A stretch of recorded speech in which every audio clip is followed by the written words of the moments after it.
tener un bloque regional real, de verdad, que pueda negociar en bloque ante el mundo el tema vacunas. Sí. Cosa que obviamente no sucedió y cada uno se cortó solo. Sí, como, bueno, pero en la Unión Europea también, cada uno se cortó. Tampoco negoció. A ver, la pandemia te mostró que es el sálvese quien pueda. Si no, no me digas que Estados Unidos tiene recontra estoqueado de vacunas. Canadá está pidiendo que le manden y nosotros todos acá los estamos gobiernos tratando. Y todos los gobiernos quedan en jaque con la pandemia, Sí. salvo algunos, el caso de Biden, como que llega fresquito y ya vacunó más de lo que había prometido, más de 100 millones de personas en los primeros 100 días, salvo algunos que justo llegan con las vacunas a disposición. Total. El resto están todos para entre un virus y un barco te ponen en jaque la economía. Un barco encallado, varado. Nos enseñaron que no es encallado, sino varado. Pero bueno, Maxi, nos quedamos viéndote. Buen fin de semana. El lunes a las 10 de la mañana nos reencontramos aquí en Equipo Noticias. Chao, Marian. Gracias igualmente. Gracias, Mariana. Gracias, Facundo. Muy buenas tardes a todos. Bienvenidos a la tarde de A24. Ya estamos arrancando con todo. A ver, tengo muchas cosas de las que vamos a hablar.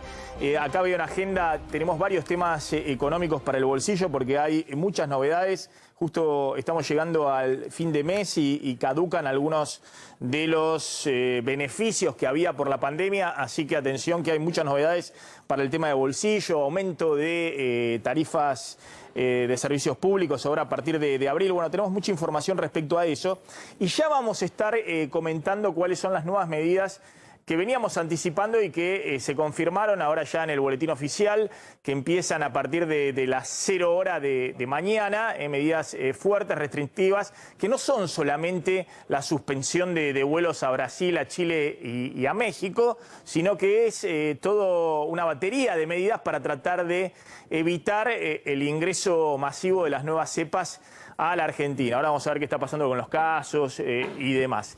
También nos vamos a meter en el tema de cruce inesperado entre Alberto Fernández y Lacalle Pou, el presidente uruguayo, hace un ratito en el Zoom que están haciendo por los 30 años del Mercosur. Argentina es presidente pro tempore del Mercosur y bueno, y se ha producido ahí alta tensión, un cruce fuerte que ahora nos va a contar Carlos González Prieto. Antes de comenzar, quiero rápidamente hacer un breve análisis económico. Y ya nos metemos en el tema del día, en las medidas de la pandemia y demás. Quiero completar el análisis económico de esto que ha sorprendido mucho, Cristina saliendo con todo a decir no tenemos plata para pagar y de alguna manera sugiriendo que hay que hacer una negociación mucho más agresiva con el Fondo Monetario Internacional de lo que está llevando adelante el ministro de Economía, Martín Guzmán. Uno cree que con el aval del presidente Alberto Fernández. Y el punto que quiero hacer, esto obviamente planteado así por Cristina, en público y demás, ha generado en los últimos 2 días un derrumbe nuevamente de los bonos de la Argentina, una disparada del riesgo país, le complica al gobierno todo el tema de la estrategia que hace con el Banco Central para sostener la brecha con los dólares alternativos.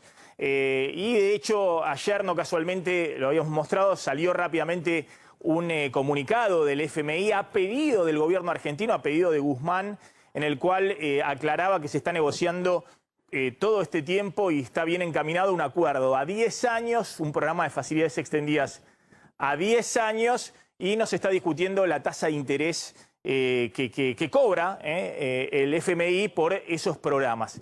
¿Y por qué creo que es importante discutir esto que plantea Cristina? Que en buena medida tiene razón en plantear una cuestión más dura respecto al FMI y obviamente lo que está viendo es que más allá de que ahora se pueda arreglar algo que le saque las papas del fuego al gobierno actual, a Alberto Fernández, que dé las señales que nosotros venimos diciendo que hay que dar de achicar el déficit fiscal, la emisión monetaria y estabilizar la brecha cambiaria, no con la bicicleta del Banco Central, sino con señales firmes.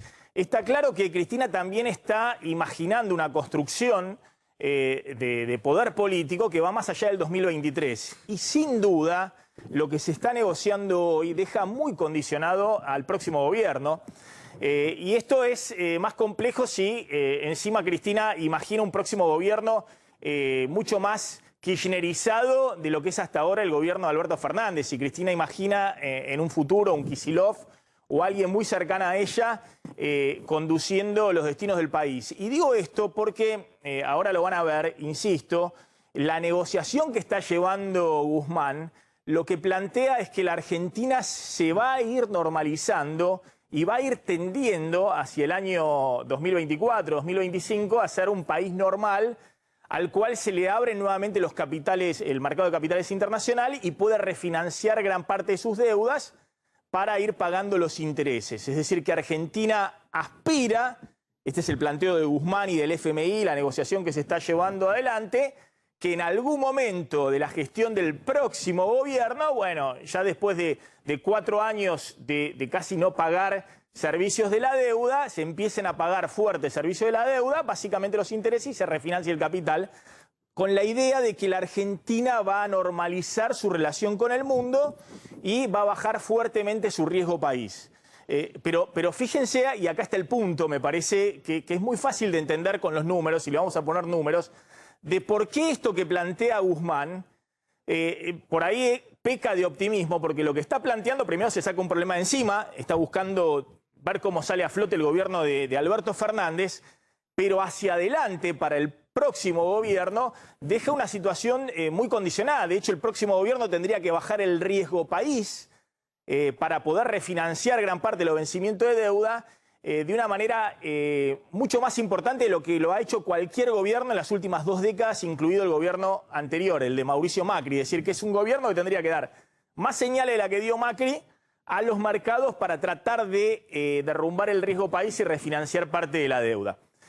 Fíjense lo que ha hecho Guzmán con la renegociación de la deuda con los acreedores privados. Había vencimientos de deuda muy importantes ya a partir del año pasado. Estos son en azul, en celeste, las barritas de los vencimientos de deuda que había estos años, 2020, 2021, 2022, 2023. Es decir, durante el gobierno de Alberto Fernández caían una serie de vencimientos muy, muy grandes de deuda con los acreedores privados. Para que se den una idea, esto eran 12.000 millones de dólares, esto eran más de 10.000 millones de dólares, 10.000 millones de dólares, casi 10.000, 9.000 millones de dólares. Es decir, una serie de vencimientos que obviamente la Argentina no tiene los dólares para pagar. Por eso, ¿qué hizo Guzmán? Renegoció con los acreedores casi sin quita de capital de la deuda. Argentina debe prácticamente lo mismo, un poquito menos, 1,5% menos, pero prácticamente lo mismo que debía en el gobierno de Macri, pero renegoció con una quita muy fuerte de los intereses a pagarle a los acreedores privados en los próximos años. De hecho, la tasa promedio de la deuda que llevaba el gobierno anterior era del 7%, y Guzmán logró en esa renegociación con los acreedores privados bajar la tasa promedio de la deuda con los acreedores privados al 3%. Y esa quita muy fuerte en los intereses, bueno, obviamente alivia el pago de lo que tiene que hacer Argentina en los próximos 20 años, pero el punto principal de Guzmán fue despejar los vencimientos de estos años. Fíjense, las barritas naranjas es lo que hay que pagar después de la renegociación de Guzmán. No hay prácticamente nada, muy poquito, casi nada, 100 millones de dólares o 150 millones de dólares este año, nada. Muy poquito el año que viene, 2022, muy poquito 2023, 2024 empieza a crecer, pero tampoco es tan relevante. Estamos hablando de 3.000 millones de dólares de vencimiento, y ya después del 2025 empiezan los vencimientos fuertes de la deuda con el sector privado. Tanto capital, ahí empieza la amortización de capital, desde el 2025 hay que pagar capital más los cupones de intereses. Fíjense, las barras naranjas, 2025, 2026, 2027, bueno, ya Argentina tiene vencimientos de capital e intereses de entre 6.000 y 8.000 millones de dólares con los acreedores privados, ¿no? 2028 va creciendo, obviamente después entre 2028 y 2030 también vienen vencimientos importantes con los acreedores privados. Pero la movida de Guzmán fue: me saco de encima en el gobierno de Alberto Fernández los vencimientos de la deuda privada, porque Argentina se quedó sin dólares, y lo pateo para después del 2025. Entre el 2025 y el 2030 están los grandes vencimientos de deuda con los acreedores privados, lo que se renegoció el año pasado. Bueno, vamos rápidamente a cuánto significa esto en números. Bueno, lo que les decía antes, ante la renegociación con la deuda que había dejado Macri, más la deuda que venía de la década anterior, del gobierno kirchnerista, había que pagar de vencimiento de deuda entre 2020 y 2023, entre el año pasado y el final del gobierno de Alberto Fernández, 38.000 millones de dólares. Y con la renegociación va a haber que pagar en estos 3 años nada más que 2.800 millones de dólares. Es decir, se despejaron todos los vencimientos de la deuda privada para el gobierno de Alberto Fernández. Nadie duda que el FMI te permite hacer lo mismo. Es decir, no pagues nada durante el gobierno de Alberto Fernández, pero empezá a pagarme fuerte a partir del próximo gobierno, a partir del gobierno que asuma en diciembre del 2023, 2024. Bueno, fíjense cómo queda la deuda renegociada por Guzmán a partir del 2024-2027 para el próximo gobierno. Bueno, antes había que pagar 33.000 millones de dólares y ahora renegociado hay que pagar 25.000 millones de dólares. Pero ojo que hay que pagar 25.000 millones de dólares. Es decir, obviamente es una quita de los intereses fundamentalmente respecto a lo que se había que pagar antes, pero ya el próximo gobierno tiene que pagar nada más y nada menos que 25.000 millones de dólares con los acreedores privados. Y después del 2028 al 2031, ahí se invierte la cosa. Ya tenés que pagar otros 37.000 millones de dólares con los acreedores privados. Hago la síntesis. ¿Cuál es la discusión y por qué Cristina sale tan duro y les dice, ojo, no pueden hacer un esfuercito porque esto que está negociando Guzmán no cierra? Es decir, Guzmán está negociando un acuerdo con el FMI, poneme la placa anterior, está negociando un acuerdo con el FMI a 10 años, es decir, que vaya del 2021 al 2031 y que todos los vencimientos con el FMI caigan fuertes, los 45.000 millones de dólares haya que devolverlos, eso de capital nada más, después hay que devolver otros 10.000 millones de dólares de intereses, haya que devolverlos entre 2025 y 2031, 2026 y 2031, pero ojo que en esos años la Argentina va a tener que también pagar vencimientos de deuda con los acreedores privados, vencimientos importantes de deuda, la barra naranja. Obviamente el planteo de Guzmán es, no, Argentina no va a pagar estos vencimientos de deuda entre el 2024 y 2027 o entre el 2028 y 2031. Ya en ese entonces, 2025, 2026, Argentina va a ser un país que se normalice, como son Bolivia, como es Paraguay, como es Chile, como es Uruguay, como es Brasil. Va a tener un riesgo país similar al resto de Latinoamérica y eso le va a poder permitir refinanciar gran parte de estos vencimientos que son vencimientos de capital. Los vencimientos de cupones, como la tasa de interés que renegoció Guzmán es muy baja, son menores, aunque la tasa de interés también de los cupones sube a partir de 2025. Empiezan a ser cupones de 4, 4,5, 5%, es el máximo de cupón que acepta pagar Guzmán. Pero Guzmán dice, bueno, todo esto, como Argentina va a ser un país que se va a normalizar, y es lo que plantean en la negociación con el FMI, esto se va a poder refinanciar gran parte, porque se va a refinanciar el capital y solo va a haber que pagarle al FMI que no te permite, obviamente, otra refinanciación dentro del programa el Extended Fund Facility, el programa de facilidades extendidas. El FMI te dice, anda pagándome ya el capital, los 45.000 millones de dólares de capital más los 10.000 de intereses. Atención, porque si uno está imaginando que el próximo gobierno no puede bajar fuertemente el riesgo país, volver al mercado de capital y refinanciar gran parte de la deuda, que imagino que también lo que está imaginando Cristina, porque no me imagino a Cristina queriendo dar señales permanentes al mundo de que la Argentina es un país modelo, digamos, que se integra al mercado financiero internacional, dando señales que obviamente pasan por la reducción del déficit fiscal, el superávit fiscal, señales claras y reglas claras y demás.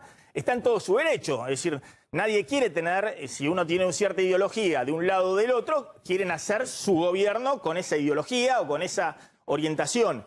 Lo que estoy diciendo es que el acuerdo con el FMI, que es refinanciar la deuda que tomó Macri, deja muy condicionado el próximo gobierno respecto a lo que tiene que hacer el próximo gobierno para no caer nuevamente en un default con el sector privado o tener que nuevamente refinanciar con el FMI.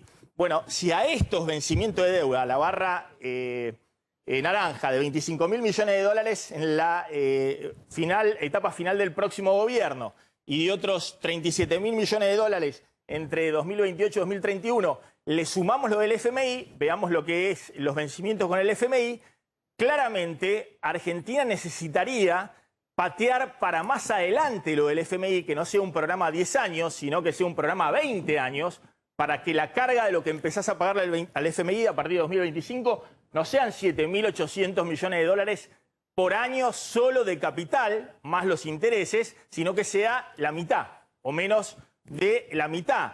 De hecho, fíjense, esto es lo que está negociando Guzmán en este momento. Dice 2021, 2024 o parte del 2025 no hay vencimientos con el FMI, pero ya a partir de mediados del 2025 y del 2026 hasta el 2030, 2031, tenés que ir pagando 7.800 millones de dólares por año de capital al FMI.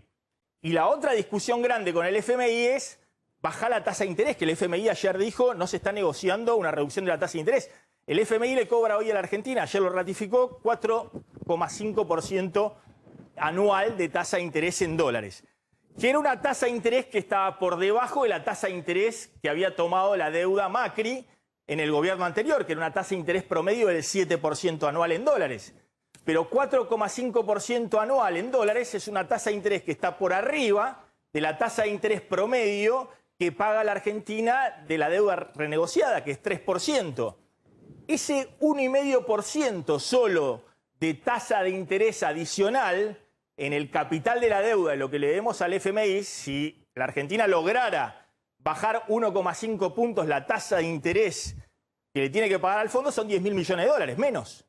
Es decir, es una enormidad porque efectivamente la deuda con el fondo es una mega deuda, y obviamente el interés compuesto empieza a jugar desde el día 1 que renegociás con el FMI. Por eso, atención, que esto lo ha planteado Cristina, creo que también lo planteó Máximo Kirchner y demás, pero lo que le están planteando es, bueno, 2021, 2024, 2025 sin vencimientos, pero después, desde 2025, 2026, que el acuerdo global sea 2021, 2041, 2022, 2042, es decir, que sea 20 años, y de esa manera pagar de capital la mitad de lo que tendrías que pagar con lo que está renegociando hoy Guzmán, y obviamente además hacer una renegociación más agresiva por el lado de los intereses. Insisto con este punto, todos dijeron, bueno, Cristina de nuevo está pateando el tablero, y de hecho le patea el tablero en el corto plazo en la negociación a Guzmán, pero evidentemente ahí hay una discusión más de fondo si la Argentina puede en este momento renegociar a 10 años con el fondo, con la idea de, total, el próximo gobierno vuelve a renegociar con el fondo y lo patea por delante, o total, si el fondo se pone muy duro, volvemos a hacer una reestructuración de deuda con el sector privado, pero esos escenarios son escenarios de crisis de nuevo para el próximo gobierno. Y obviamente sería mucho más difícil si el próximo gobierno es del Frente de Todos o un gobierno que nuevamente lidere Cristina o alguien cercado de Cristina, renegociar algo que vos renegociaste en tu propio gobierno, que está renegociando ahora Guzmán con Alberto Fernández. En última instancia, y muestro esto y ya nos vamos a las medidas del día de hoy, que me parece son muy importantes con el tema de la pandemia, lo que se está discutiendo es cómo hace la Argentina para esto. Fíjate lo que son los números de los argentinos atesorando dólares en los últimos 15 años. Es decir, ¿cómo hace Argentina para cerrar un acuerdo con el fondo que obviamente sean las mejores condiciones posibles? Cuanto más plazo, mejor. Es decir, si podés extenderlo en vez de 10, 20 años, mejor. Y si podés bajar la tasa de interés con el FMI, muchísimo mejor. De hecho, los principales interesados en eso debieran ser los fondos de inversión que cerraron la renegociación de la deuda, 82.000 millones de dólares de deuda en dólares con acreedores privados, y además consiguió que ingresaran fondos extranjeros para colocarse en lo que conocemos las LEVAC, la tasa de interés en el sistema financiero local, en la bicicleta financiera, pero los argentinos nunca recuperaron la confianza en su moneda y siguieron atesorando en dólares. 2016 atesoraron casi 10.000 millones de dólares, en el 2017 se disparó ya el atesoramiento en dólares a 22.000 millones, y en los últimos 2 años fue la catástrofe, 27.000 millones de dólares promedio cada año. En total, en 4 años, 86.000 millones de dólares de los argentinos que se fueron a la caja de seguridad, al colchón o al exterior. Los dólares que había acá, que eran los que ingresaban por la soja acá en precios récord, y exportaciones que también fueron récord en el 2011 y demás, de mucho ingreso de dólares, con un escenario internacional también favorable. Bueno, es lo que financió el atesoramiento de dólares de acá de los argentinos. Lo que financió el atesoramiento en dólares de acá de los argentinos fue los préstamos en dólares con el sector público, con el sector privado y los capitales financieros golondrina que en algunos casos vinieron y después se fueron. Y se fueron también. Lo que quiero decirles es que la Argentina obviamente necesita dar un horizonte que no sea despejamos el problema para Alberto Fernández los próximos 2 o 3 años, sino necesita dar un horizonte a más largo plazo. Algunos dicen, bueno, el FMI te lo va a dar. Así como, tal vez involuntariamente, el gobierno anterior, en su desesperación por ir a buscar al FMI, tomó un préstamo que era totalmente alocado, un megapréstamo que el FMI dio violando todas las restricciones que tenía respecto a cuánto le podía brindar de financiamiento a la Argentina en términos de lo que era la cuota de la Argentina en el Fondo Monetario, e incluso ese préstamo ya se sabía que era impagable porque caía mayormente en el gobierno siguiente, el 90% del préstamo había que repagarlo en estos 4 años de la próxima administración, es decir, ya se sabía que cualquiera que ganara la última elección no iba a poder pagar ese préstamo del FMI, que había que renegociarlo. Ahora, renegociar ese préstamo con el FMI claramente condiciona lo que vos podés hacer y no podés hacer en los próximos 10 años. Y claramente, si la Argentina no quiere volver a caer en un default, no quiere tener cada 2 años o una crisis permanente, como estamos teniendo ahora en los últimos 3 o 4 años, necesita claramente dar señales muy claras de hacia dónde va y tiene que haber un consenso político grande respecto a cuáles son las políticas económicas de ahora en más, mirando al futuro. Ahora, puesto esto en perspectiva, lo que le está planteando la vicepresidenta al ministro de Economía es, mirá, si terminás negociando a 10 años, todo va a ser mucho más difícil. Y es obvio eso, y todo el mundo lo sabe. El tema es qué margen de maniobra tiene hoy Guzmán y Alberto Fernández para negociar otra cosa con el FMI. Un plazo más largo y una tasa de interés menor.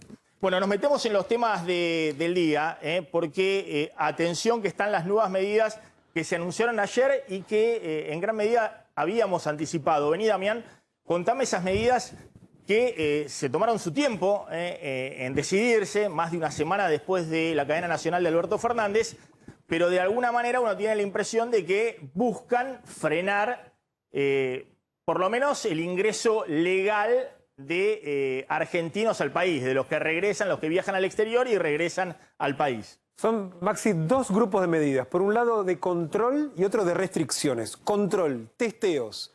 ¿Qué va a pasar con un turista que quiere volver a la Argentina o un extranjero que tenga permiso para entrar? Antes de subirse al avión va a tener que mantener este testeo de 3 días como máximo antes, pero cuando llegue a la Argentina va a tener que hacerse un test obligatorio al ingresar al país, ya sea por Ezeiza o por Buquebús, que son las 2 vías de ingreso al país. Este segundo test lo va a tener que pagar de su bolsillo, el que le hacen en Ezeiza, y además va a tener que hacerse un tercer test, que es el segundo en la Argentina, al 7º día de haber llegado. De todos modos, todo esto lo va a tener que pagar de su bolsillo. Testeos. ¿Qué pasa si da positivo o negativo? Vamos a comenzar por ahí. ¿Qué pasa si a la persona que ingresa le da negativo? Pasamos a la siguiente placa. Si da negativo, va a tener 7 días para que quien ingrese al país de aislamiento, esa persona, y de todos modos el confinamiento lo va a poder hacer en su domicilio. Y esto es un dato muy importante. El aislamiento va a terminar con el test negativo del 7º día. ¿Quién controla que la persona se aísle? Los gobiernos provinciales y municipales. Es decir, va a llegar, por ejemplo, sea un cordobés, llega a Ezeiza, va a poder ir a su casa si le da negativo, pero el gobierno cordobés es el que va a garantizar que esa persona efectivamente cumpla con el aislamiento. ¿Qué pasa Ahora, si ¿hay forma de controlar eso? Bueno, te llaman por teléfono, pueden ir a tu casa, pueden chequear que efectivamente estés ahí por el movimiento. Una aplicación bueno, de hecho, que uno tenga que responder. Eso es parte de lo que se está articulando. Sí. ¿Cómo va a ser cada gobierno provincial para hacerlo? No nos olvidemos que durante bastante tiempo, cada vez que pasaba algo, digamos, alguien se aislaba, te llamaban por teléfono, usted está en su casa, digamos, salió, no salió, digamos, había una manera. Pero en principio al que le da negativo el PCR cuando está regresando al país va a estar bastante menos controlado, un poco más tranquilo que el otro, que al que le da positivo el PCR al llegar al país. Exactamente. Si le da positivo el test al llegar, va a tener que hacerse otro test adicional para ver cuál es la variante del coronavirus, ¿no? Si la cepa es la conocida, una de las que ya circula en la Argentina, va a poder hacer el confinamiento en su propia casa. ¿Y cómo va a ir hasta su casa sabiendo que además es positivo? Sí. Va a haber una suerte de traslado seguro, le llaman un corredor seguro, que va a ver en cada caso puntual cómo llega hasta su domicilio. Una cosa es que viva acá en Palermo y otra cosa es que viva en Mendoza.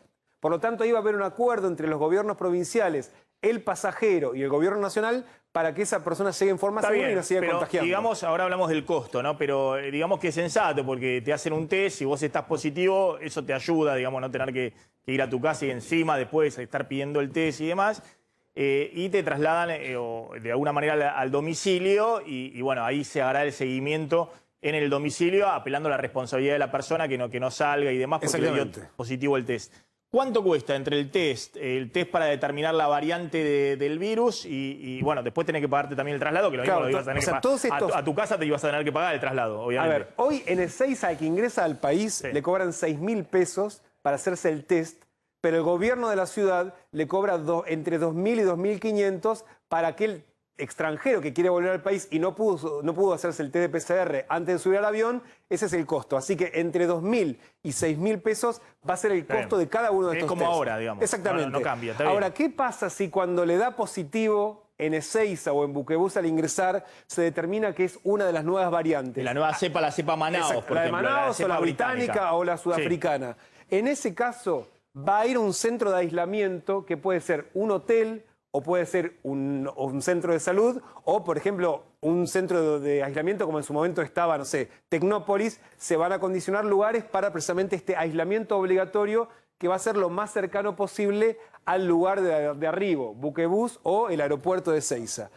Es decir, la cuarentena en ese caso va a ser obligatoriamente en el área metropolitana de Buenos Aires. Está bien, porque estás con una nueva cepa y porque demás. no podés hacer si que uno se tiene una obra lado social o una prepaga, ¿el confinamiento lo puede hacer en el sanatorio de la obra social o la prepaga? Si la persona no necesita ser hospitalizada, va a ser en un lugar que determina el gobierno, en este centro de aislamiento o en un hotel. Si tiene que ser hospitalizada, va a ir a un hospital público, va a ir a un sanatorio de una obra social o una prepaga. Depende de la condición de la persona. De todos modos, tanto la estadía como los controles lo paga el pasajero. Eso también se determinó. Y después, la búsqueda y seguimiento de los contactos estrechos se va a hacer, obviamente, qué hizo esa persona hacia atrás. ¿Quiénes estaban en el avión? ¿Cuáles eran los contactos estrechos? Porque eso es parte también. Y demás. ¿Qué más? Vamos a pasar al otro. El tema de controles de los vuelos internacionales, lo que decíamos. Se suspenden los vuelos directamente de Brasil, Chile y México. Desde y hacia Brasil, no salen, Chile y México. Es importante. ¿No hay más vuelos a partir de cuándo? Eso es importante. Lo que hablábamos recién de los controles es a partir de mañana. La suspensión de los vuelos es a partir de las 0 horas del lunes. De las 0 horas del lunes. El lunes 29 de marzo. 48 horas después de que se implementa, que es a las 0 de mañana. Esto es lo que decía, va a regir de las 0 horas del lunes 29 y esto es importante porque además se van a reducir todos los vuelos internacionales y ahora vamos a ver cómo lo va a hacer el gobierno al margen de esta suspensión. Pasamos a la siguiente, porque va a haber cupos de ingreso. Bueno, ¿cómo regresan los argentinos? Dicen que hay 24.000 argentinos en el exterior. ¿Cómo regresan? Ahora vamos a eso porque es importante, porque no es que se terminaron los vuelos entre Chile y Buenos Aires. No. Va a haber, pero ya no se pueden comprar más pasajes. ¿Cómo se va a reducir el tránsito internacional? Con cupos. ¿De qué se trata? Va a haber un máximo de 2.000 pasajeros diarios que puedan entrar o por Ezeiza o por la terminal de Buquebus. Que puedan regresar. Son argentinos que puedan regresar. Después no hay extranjeros que puedan venir a la Argentina. No, pero por ejemplo un extranjero que tenga permiso, autorización para venir a hacer negocios o por un trámite urgente lo puede hacer. Pero un máximo de 2.000 por día va a ser el tránsito de pasajeros en Ezeiza o en Buquebus.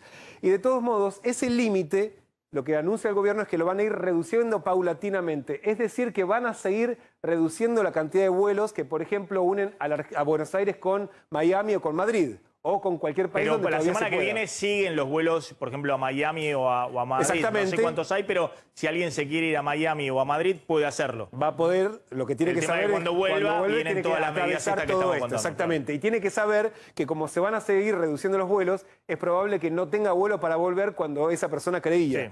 Y lo que decíamos que entre los objetivos que se traza el gobierno es hoy. Hay muchos buques diarios que, por ejemplo, unen a la Argentina con Uruguay. El objetivo es que sea máximo 1 por día. Está bien. Y lo otro que decías, Maxi, ¿qué pasa con los que están varados ahora entre Chile, Brasil y México? Esto es muy importante para llevar tranquilidad. Van los que sacaron pasaje y tenían vuelo ya confirmado para volver después del día lunes. Cada aerolínea va a reprogramar con la Administración Nacional de Aviación Civil esos vuelos y van a tener que ser autorizados cada uno de ellos. Es decir, si tiene pasaje va a poder volver, pero va a tener que esperar a que la ANAC autorice cada uno de esos vuelos.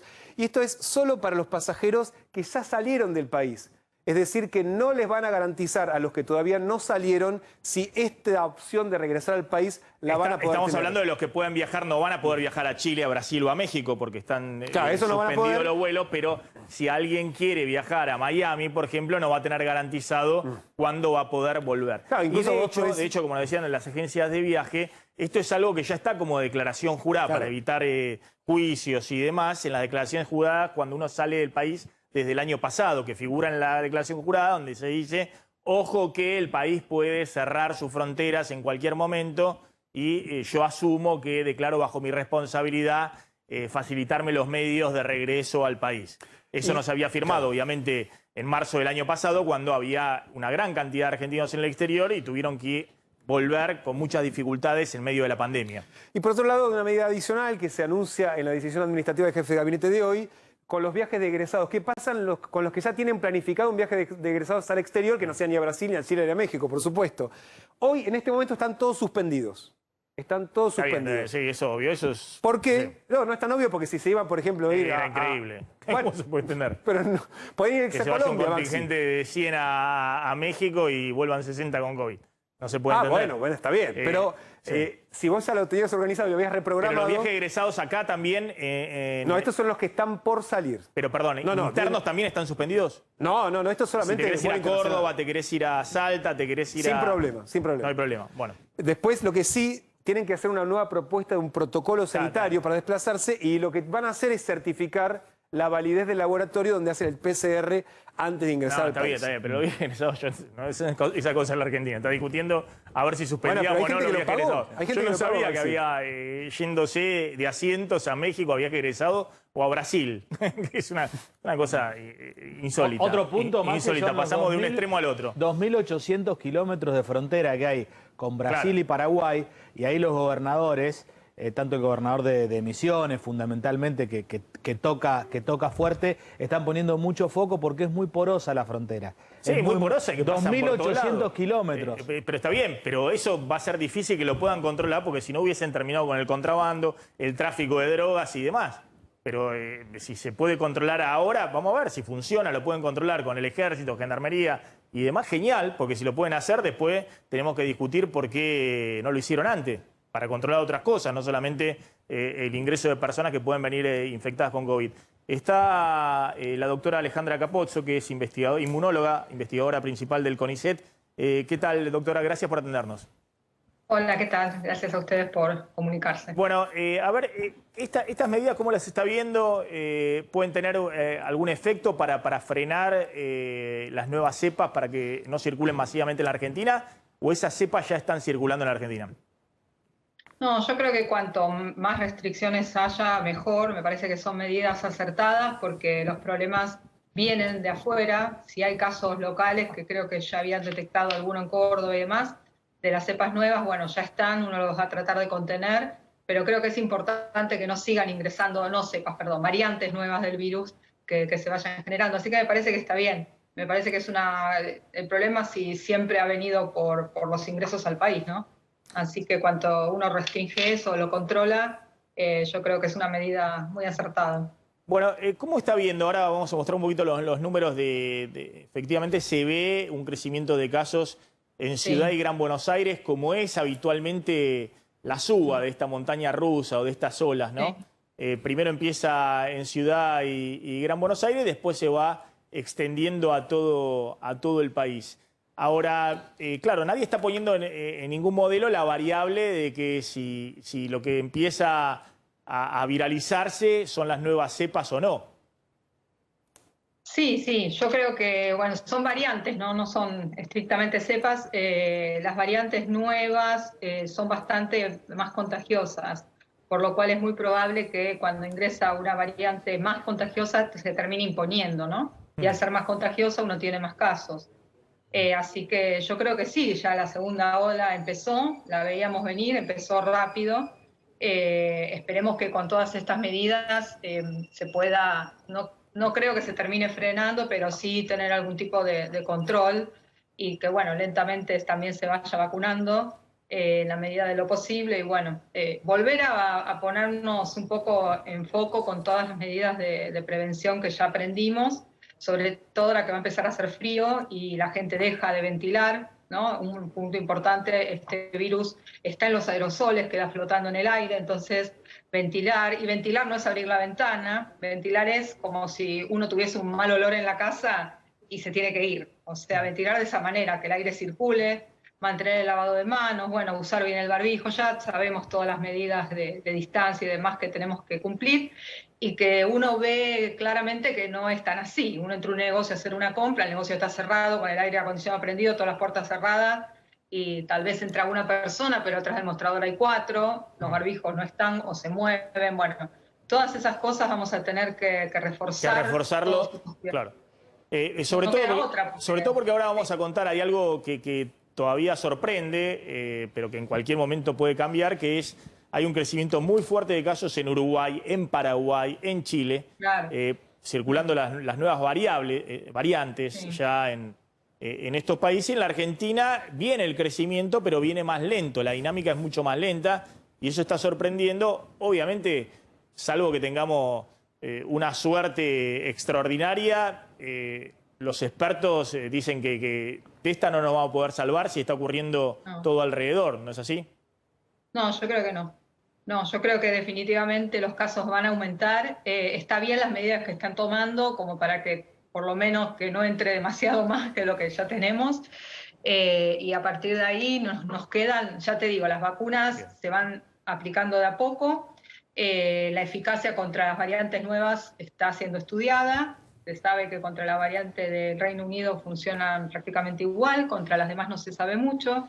Entonces, la única herramienta real que tenemos es básicamente lo mismo que tuvimos... Que había el año pasado, la prevención. Brevemente una pregunta, Damián. Sí, precisamente venía hablando la doctora sobre estas medidas que se están tomando. Había algún grupo de científicos que pedían un poquito más de medidas un poco más estrictas. ¿Con esto alcanza o cree que debería haber habido alguna medida todavía un poquito más firme en el tráfico de personas que llegan al país? No sabría contestarte eso porque son temas de salud pública que me imagino que tratarán de tomar la medida que mejor se adapte a la situación que tenemos y siempre tratando de no hacer una restricción brutal como para que las cosas sigan funcionando, ¿no?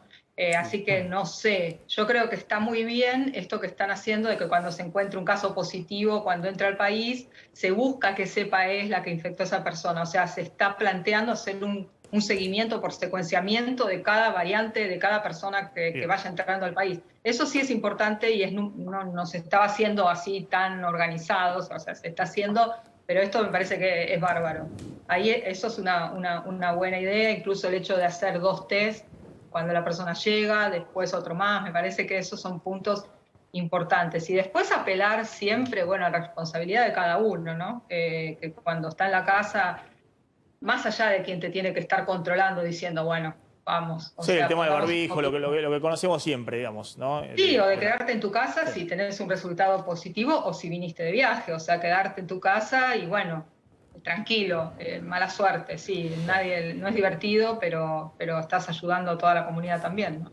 Doctora, gracias, muy amable, como siempre. Alejandra Capozzo, investigadora del CONICET. También vení que vamos a hacer el tema de vacunas, que tenés muy buena información sobre una información que nadie está revisando, pero que se pueden desagregar todos los datos. Antes de eso, contame, Carlos, no lo quiero demorar más, ¿qué fue esta sorpresa, este cruce muy fuerte entre Alberto Fernández y Lacalle Pou, el presidente uruguayo? ¿Y por qué? ¿Por qué este cruce en medio de los 30 años por el Mercosur? Argentina es la anfitriona virtual de esto, estaba ahí en el Museo del Bicentenario, no, en el Museo Bicentenario no, estaba en la Aduana Taylor, ¿cómo se llama el museo? Sí, es el Museo Bicentenario, el Museo de la Casa Rosada. Sí. El Museo de la Casa Rosada, que está ahí el mural de Siqueiros, que creo que había una foto de ahí de Siqueiros, era la foto que estaba ahí atrás. Que obviamente para homenajear también a México, no sé, está ahí atrás el mural. Pero bueno, el cruce fue con el presidente uruguayo. Sí, un cruce... ¿Por qué ese cruce? Si somos un lastre, tomen otro barco. Sí, en realidad fue un cruce con Bolsonaro, con el presidente de Brasil, con el presidente de Paraguay, con el presidente de Uruguay. Pasa que la ligó el uruguayo, que es el último que habló. Sí. Nadie preveía que iba a haber una tensión porque esta era una reunión de camaradería, ¿no? Festiva, 30 años del Mercosur, incluso iba a venir Bolsonaro, ¿te acordás? Después se suspendió por la pandemia, pero había anunciado que iba a estar presencialmente. El punto es que Brasil propone una reducción de aranceles. Lo que quieren es flexibilizar el Mercosur, lo que quieren es Brasil, Paraguay y Uruguay tener un poco más de flexibilidad para negociar acuerdos bilaterales con otros países directamente. Cuestión que la calle Pou acompaña a Bolsonaro y ahí Alberto Fernández contesta muy ofuscado, se calienta el presidente Fernández. Estaban también Piñera y Arce, porque era Mercosur ampliado, viste que Chile y Bolivia no son puros del Mercosur. Sí. Mercosur ampliado. Bueno, entonces, ¿qué dice Fernández? Obviamente que el Mercosur pesa, obviamente en su producción, en el concierto internacional. Lo que no debe y no puede ser es que sea un lastre. No estamos dispuestos a que sea un corset del que nuestro país no pueda moverse. Si nos hemos convertido en una carga, lo lamento. No queríamos ser una carga para nadie. Una carga es algo que hace que a uno lo tiren de un barco y lo más fácil es bajarse del barco si la carga pesa mucho, durísimo, más que nada cuando las relaciones internacionales en general son un poquito más cordiales. Y además está muy buena la relación con la calle Pou, son amigos personales. Sí.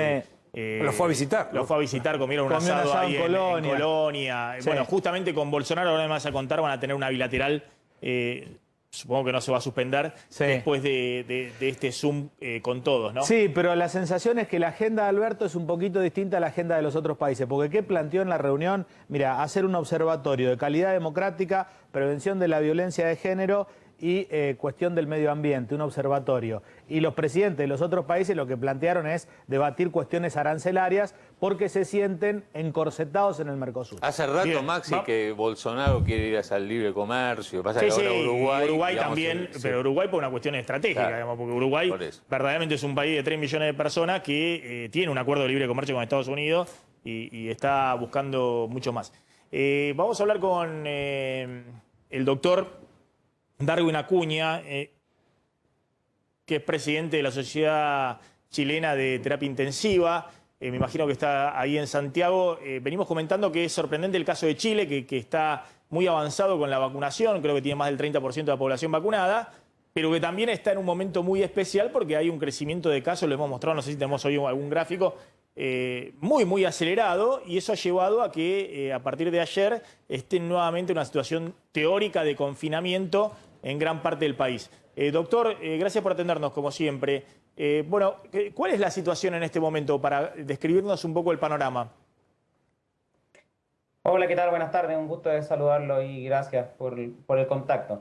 Bueno, la situación en Chile es bien dicotómica, por decirlo así, porque tal como decías tú, por un lado tenemos una excelente campaña de vacunación con más de 5 millones de vacunados y más de 2 millones de vacunados con doble dosis, y eso ha sido súper eficiente y muy bueno. Pero por otro lado también tenemos un alza de casos muy mantenido y muy importante, que además tiene muy saturado el sistema sanitario y los hospitales, lo que ha llevado, ¿cierto?, a que a partir de mañana prácticamente 14 millones de chilenos estemos en cuarentena obligatoria. Es una situación bien compleja porque obviamente no han bajado mucho los casos y ha sido necesario, ¿cierto?, entonces llevar a esta decisión importante que siempre es dura para todos. ¿Y cómo explican el crecimiento de los casos en paralelo de esta vacunación tan acelerada? ¿Es que el ingreso de nuevas cepas o variantes hace más agresivos los contagios? Lo que pasa es que igual, obviamente, como ustedes saben, la vacunación tiene un objetivo muy importante que es disminuir los casos graves y la mortalidad, pero obviamente todavía no hay mucha evidencia de que disminuyan los contagios. Por otro lado, la población joven sin patología sigue sin vacunarse, que finalmente son los que mayormente se contagian. Entonces el efecto vacuna real aún no lo vemos, que es lo que es fundamentalmente disminución de ingresos hospitalarios y mortalidad. Queda muy poco, creo yo, pero todavía no lo vemos con mucha fuerza. Por lo tanto, en cantidad de contagios, eso no se ha podido disminuir. Así es que por eso es que se ve esta situación media dicotómica, ¿cierto?, en donde hay muy buena vacunación, pero con muchos contagios actualmente. Ahora, doctor, ¿y cómo está el sistema de salud? Porque uno piensa si tienen margen en el sistema de salud, bueno, se contagian los jóvenes, y estoy protegiendo a los grupos de riesgo, no tendría demasiado problema. Pero ¿por qué tomar medidas tan drásticas de nuevamente volver al confinamiento? ¿Es que está muy presionado el sistema de salud? Sí, claro, sin duda. Se han hecho muchos esfuerzos por adecuar el sistema hospitalario, ¿cierto?, a la demanda, pero estamos en una situación muy compleja, con una altísima ocupación de camas de terapia crítica, y obviamente que si no seguimos aumentando la cantidad de camas nos vamos a sobrepasar. Entonces, como hay una asociación cierta entre la cantidad de contagios y la cantidad que ingresa al hospital, obviamente que si no bajamos contagios, el sistema hospitalario se va a colapsar. Entonces, por eso es que finalmente debemos, en el fondo, aparte de las tantas medidas que hay que tomar, mandar a cuarentena para poder disminuir los contagios y poder desocupar un poco el hospital mientras esperamos el efecto de vacuna, que era lo que comentábamos hace unos minutos. Le hago la última. ¿Tienen jóvenes en terapia intensiva? Es decir, ¿hay un creciente número de jóvenes en terapia intensiva? ¿O van terminando en terapia intensiva lo que es de manual hemos aprendido en el último año? Mayores de 60 años y menores con comorbilidades. Bueno, sigue siendo obviamente los mayores de edad los que ocupan en mayor cantidad nuestras unidades de críticos, pero la verdad que sí, esta vez se ha visto un aumento bien importante de pacientes jóvenes, incluso bien jóvenes, estamos hablando menores de 30 años en intensivo, lo cual es preocupante porque por supuesto eso destaca lo transversal que finalmente es la afectación por este virus y la necesidad de que todos se cuiden. Perdón, ¿lo atribuyen a algo especial, digamos, este crecimiento de jóvenes en terapia intensiva, digamos, puede tener que ver con las nuevas variantes, algo distinto respecto a lo que era el año pasado? Bueno, el tema de variantes es un tema nuevo para todo el mundo, creo yo, entonces todos estamos aprendiendo. Obviamente que sí, ya por lo menos hay demostración de variantes en el país e incluso hay demostración de variantes nuevas en pacientes críticos. Por lo tanto, ahora lo que tenemos que ir a mirar es si finalmente, sobre todo estos pacientes más jóvenes, están afectados por nuevas variantes. Podría ser una posibilidad. Y la otra es que, obviamente, al haber tanto paciente joven infectado, siempre hay un porcentaje que obviamente se complica. Claro. Doctor, muchas gracias. Lo dejo seguir trabajando. Sé que está ahí en la línea de batalla, ¿no? en la trinchera, lamentablemente. Gracias, doctora Acuña. Muy amable. Gracias a ustedes, un gusto y que tengan un buen día. Gracias. Vamos a ver cómo está el tema de la vacunación en Argentina. Estos son datos que elaboró en exclusiva Damián Glans. ¿Qué aplicación? ¿Estás tomando datos de dónde? Sí, o sea, el Gobierno Nacional, el Ministerio de Salud, habilitó una base de datos muy desagregada. Claro, hay que procesarla a una base de datos donde uno puede obtener datos que no son solo los que difunden el monitor de vacunación del Gobierno Nacional. Que de hecho, este es el dato disponible a esta hora de la cantidad de dosis administradas, 3.474.000. Una primera aplicación, es decir, esta es la cantidad de población alcanzada hasta ahora, 2.824.000, y de ellos hay 650.000 que ya recibieron la segunda dosis. Lo importante a partir de ahora va a ser empezar a mirar este número, la primera aplicación, porque con lo que está diciendo el gobierno de ir hacia una monodosis, vamos a empezar sí a prestarle atención a este dato, ¿no? ¿Cuántos Increíblemente no lo terminan de definir Sí, en este momento, Maxi, se definió ayer con la Comisión Nacional de Inmunizaciones. ¿Pero lo van a anunciar? Sí, porque ahora hay reunión con la Comisión Nacional de Salud, con el COFESA, para precisamente coordinarlo con las provincias. El problema más es y después lo va a anunciar la ministra de Salud, va a explicar bien cómo es. Porque el Gobierno Nacional puede recomendar, pero la estrategia de vacunación la tiene que seguir cada distrito. Cada distrito. Esto es el dato de, por ejemplo, saber exactamente cómo viene avanzando la vacunación en cada uno de los grupos de prioridad que fueron determinados al comienzo de la estrategia de vacunación. Por ejemplo, el personal de salud, y este es un dato muy interesante, ya tiene el 114% de las personas alcanzadas. Uno dice, ¿cómo? ¿Más del 100%? Porque de hecho había una población estimada de 763.000 personas, pero ya se alcanzó a 876.000. Y uno dice, bueno, acá hay muchos de los VIP, pero también hay mucho administrativo que no estaba contemplado. El personal de salud. Claramente no es porque hay mucho más médicos de los que se creía, porque eso sí están muy bien contados en la Argentina, como en todos los lugares del mundo. Después el personal estratégico, que ya alcanza casi el 30% de la población. El personal de salud ingresaron también psicólogos, digamos. Sí, claro, independientes, un kinesiólogo, o sea, personal médico que no necesariamente está en la primera línea de fuego, ¿no? Está bien. No, que digamos que en ese caso ahora me parece que ya está. Pero ahora estamos hablando de que hay que focalizar solamente en mayores de 60 años y en grupos de riesgo menores de 60 años. Bueno, pasamos Para a eso son la vacuna. Este dato es interesante, que vamos a ver que varía. Los que ingresaron, los que fueron a un vacunatorio porque se anotaron como mayores de 60 años, ya son casi el 15,5%. De todos modos, son más los mayores de 60 vacunados porque, por ejemplo, hay médicos que tienen más de 60 años que recibieron la vacuna o docentes que de más de 60 años que también se vacunaron. Y después hay 993 que no son ni personal estratégico, ni de salud, ni de riesgo, ni de 60 años que ya recibieron la vacuna. ¿Y estos qué son? Estos son los de Garrón, los VIP, ¿qué es? 993 que no y bueno, nada. habría que llamarlos a cada uno y preguntarle cómo recibieron la vacuna. Casi 1000 personas que vos ves en esa base de datos que no tiene justificación de por qué recibieron la vacuna. Que no están en ninguno de los grupos prioritarios, que de hecho son, por ejemplo, alguien de 20 años que está sano, ¿no? No, bueno. Es decir, la chica esta que era la secretaria de... Bueno, es que ella se anotó como de educación, está en personal estratégico. Bueno, pero en esa base de datos no especifica a qué se dedica la persona. Y no, es cómo se inscribió, con qué... Está bien, está claro y ya lo hemos contado, es vergonzoso. Lo que hay que focalizar ahora acá son personas mayores de 60 años. Mayores de 60 años, que de hecho lo que vamos a ver precisamente es eso, Maxi. ¿Cuántos son hasta ahora? Ahí tenemos por grupo etario. Esto es interesante porque tenés, por ejemplo, los mayores de entre 60 y 69 años ya se cubrió el 6% de la población y va subiendo a medida que sube la década de vida, ¿no? 20% entre 70 y 79 años. Los mayores de 80 hasta 89 ya se cubrió el 44% de ese grupo. Y después empieza a bajar 33% los que tienen entre 90 y 99 y ya hay... ¿Y por qué tampoco los demás de 90? Porque de hecho hay muchos que es difícil de llegar. Digamos. No, claro, lo que se quejaban algunos intendentes que no iban a vacunar a los geriátricos.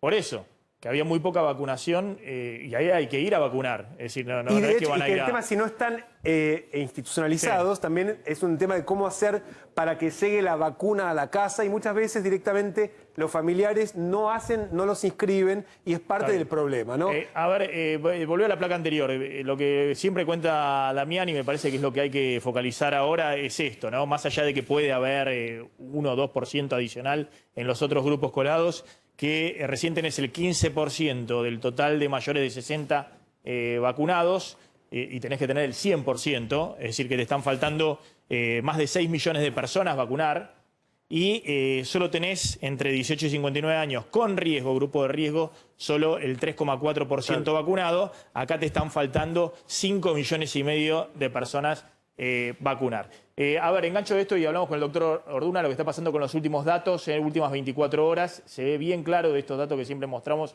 de Martín Barrionuevo, que sigue el aumento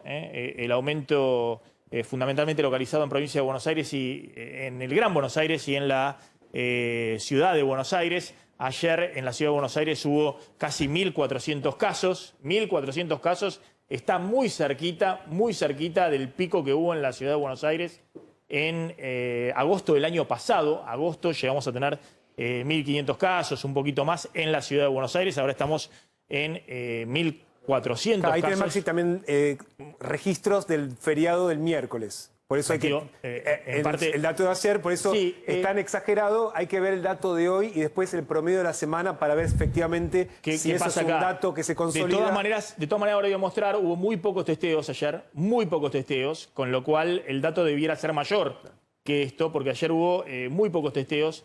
Esto es lo que muestra Barrionuevo. Se hicieron menos testeos del promedio que venían haciéndose testeos en todo el país. Provincia de Buenos Aires, 3.700 casos. De nuevo sigue rondando los 4.000 casos en Provincia de Buenos Aires. Ayer estuvo arriba de los 8.000 casos. Total país, vamos rápidamente. Esto es lo que les quería mostrar. La relación de cómo empieza a crecer nuevamente Ciudad de Buenos Aires y Gran Buenos Aires respecto al resto del país. Es esta línea que de nuevo ya empieza a acaparar casi el 60% del total de casos. Es como viene el crecimiento, se ve acá. En algún momento, cuando habían bajado, teníamos solo el 30% de los casos en Ciudad y Gran Buenos Aires y ahora empieza de nuevo a crecer. Y esto otro, que es un dato por ahora relativamente positivo, es que la positividad de los testeos, ayer hubo pocos testeos, y es un problema. Hay que testear más, pero la positividad en la ciudad de Buenos Aires está en el 9%, cuando en agosto del año pasado estaba en el 42%. Es decir, en agosto del año pasado uno tiende a pensar que había mucho más circulación porque cada 100 test, 40 te daban positivos. Y hoy cada 100 te están dando 9 positivos. Es decir, que la positividad no se ha disparado todavía, pero bueno, hay que hacer más test. Y lo mismo pasa en el Gran Buenos Aires. Perdón, esto es el total país. En el total país, el año pasado estaba corrido, en el total país era unos meses después, creo que en septiembre la positividad llegó al 51%, es decir, cada 100 test que hacías, 51 te daban positivos, y hoy en el total país, metiendo todas las regiones, te dan 17% de positividad, que es una positividad alta, pero no tan elevada como llegó a ser en el pico de la primera ola. Está el doctor Orduna, gracias por atendernos, doctor, siempre un gusto. El doctor Orduna, me imagino ahí en el... usted y toda la mesa, un gusto. Gracias, en el Hospital Muñiz. Bueno, ¿cómo está viendo esta situación? Yo estaba mostrando un poquito los datos, que bueno, son una señal de alerta, todavía no de la dimensión de lo que vimos el año pasado, pero me imagino que hay una señal de alerta. Sí, absolutamente. De hecho, uno podría estar pensando, y ya ha sido expresado por el ministro Goyán, el ministro Quirós y la propia ministra Carla, estamos en la entrada prácticamente de lo que es una segunda ola, tomando en cuenta que lo que ocurrió entre diciembre y enero lo dejamos como un rebrote de la primera ola, porque en un momento asustó aquello que nos pasó a partir del 10-15 de diciembre, pero que después se controló para la misma época, 15 de enero más o menos. Quedamos en números muy altos, prácticamente el mejor momento habrá sido de enero hacia aquí, algún piso de promedio cada 10 días de 4.500, 5.000, y de ahí ya subimos. Ahora estamos en los últimos 3 días, más allá del acúmulo potencial del feriado, recayendo algo sobre el día de ayer, pero son 3 días consecutivos de números muy altos. Y entramos al otoño, es decir, a poco se va a ir enfriando. Por supuesto que acá no lo sentimos tanto el tema climatológico como en otros lugares del país, que prontamente estarán con temperaturas rayanas a menos de 10 grados, 5 grados, y ahí entonces se facilita concretamente con el frío la transmisión, dado que las actividades humanas se realizan mucho más a puertas adentro, buscando refugio del calor. Y eso nos va a traer entonces un momento en el cual todo lo que estemos hablando tiene como un target poner en cuenta la realidad de lo que estamos viviendo, y podemos vivir con el ejemplo de lo que ya tuvimos que pasar en la primera ola, para que cada uno tome conciencia en hacer lo que cada uno de nosotros tenemos que hacer para disminuir probabilísticamente la transmisión. Doctor, ¿cómo explica el tema este que veníamos recién hablando con Chile? No sé si lo escuchó, lo mismo está pasando en Uruguay, que se ha disparado mucho en los países vecinos, incluso algunos que estaban con muy pocos casos en la primera ola, el caso de Uruguay, en menor medida Paraguay, ahora se ha disparado, ¿no? Y esto tiene que ver con las nuevas variantes, las nuevas cepas que ahí están circulando. Sí, claramente en Chile está circulando fuertemente la cepa británica, en Paraguay también la cepa de Manaos. El Uruguay, yo creo que ha llegado lo que no les pasó en la primera ola, producto probablemente también de una dinámica epidemiológica, quizás también acompañada por el verano y cierto relajamiento durante el verano de las medidas que sabemos. Si nosotros masivamente como sociedad aflojamos con el distanciamiento social, la tasa de contagios aumenta rápidamente, de una patología que sin ninguna variante rara, solamente con la inicial de Wuhan, ya tiene potencialmente una transmisión de cada individuo infectar por lo menos a 2 y de esa manera rápidamente multiplicarse. Lo de Chile, obviamente un país que tiene una buena tasa de vacunación superior al 20%, pero con esta paradoja, producto que para llegar a rebaño falta mucho. Hay que vacunar el 80%. Entre 70 y 80 es lo que hay que vacunar. Entonces, estando lejos y teniendo una cepa de alta contagiosidad, como son las nuevas 3 variantes, al margen de que potencialmente pueden ser más graves en el cuadro clínico, tenemos esa paradoja, un país que vacuna con un número importante, pero lamentablemente dos preguntas con la segunda ola. Dos preguntas cortas le hago, doctor, que el otro día consultaba con un médico. El que no se vacunó todavía por COVID, ¿se tiene que dar la vacuna de la gripe ahora que empieza el otoño-invierno?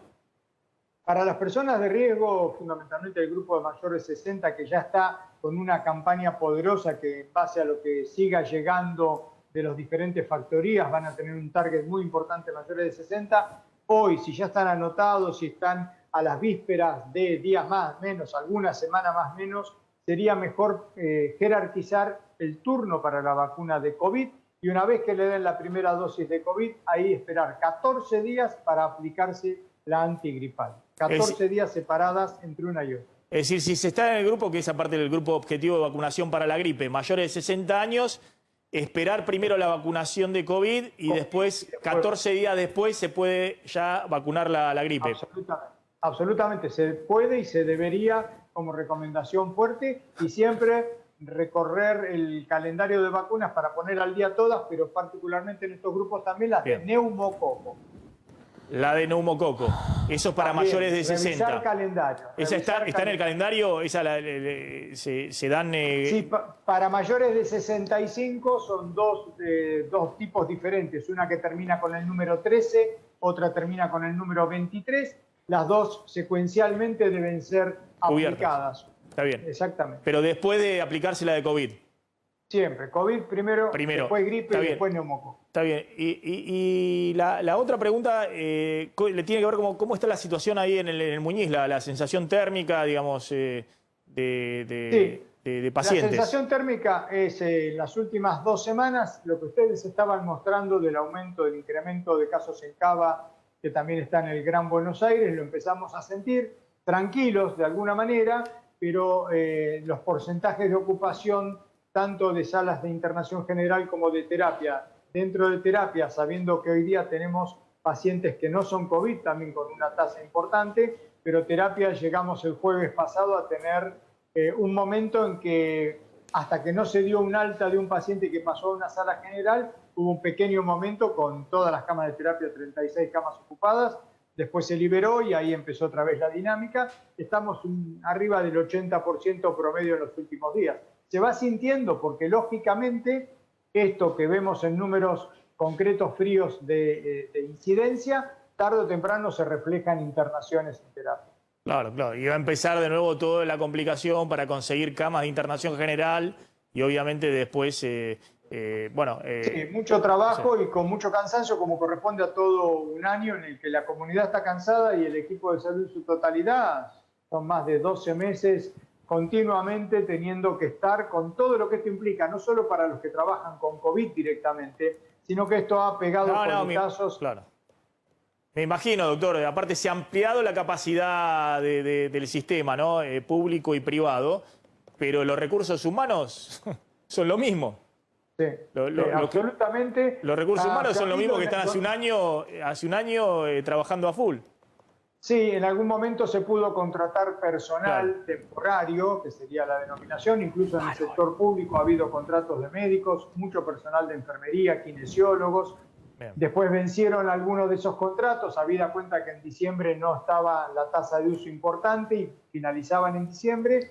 Veremos ahora, ya estamos observando con mucho detenimiento para la potencial necesidad de reingresar personal. Doctor Orduna, gracias, muy amable como siempre.